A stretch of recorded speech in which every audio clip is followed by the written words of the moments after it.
অবাধ ও সুষ্ঠু নির্বাচন আয়োজন নিয়ে এখনও সংশয় রয়েছে বলে মন্তব্য করেছেন বিএনপি সিনিয়র যুগ্ম মহাসচিব রুহুল কবির রিজভী।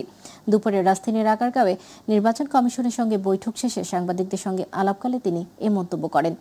রিজভী বলেন, প্রশাসনের বিভিন্ন স্তরে দোসররা এখনও রয়ে গেছে, তারা নির্বাচনে প্রতিবন্ধকতা সৃষ্টির চেষ্টা করবে। সুষ্ঠু নির্বাচন আয়োজনে সুচারুভাবে প্রস্তুতি নিতে বলে নির্বাচন কমিশন আশ্বস্ত করেও বলে জানান বিএনপির মহাসচিব সিনিয়র যুগ্ম মহাসচিব।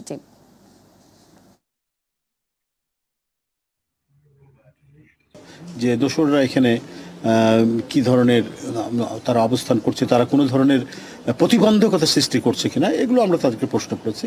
তিনি বলেছেন যে না, আমরা সব কিছু বিবেচনা করে সব কিছু দেখে শুনে যাতে স্বচ্ছতার ক্ষেত্রে একটা মানে ট্রান্সপারেন্সির ক্ষেত্রে কোনো ধরনের যাতে কোনো বিঘ্ন না ঘটে, কোনো ধরনের কোনো কালিমা যাতে লিপ্ত না হয়, সে ব্যাপারটা তারা সুচারুভাবে তারা দেখছেন।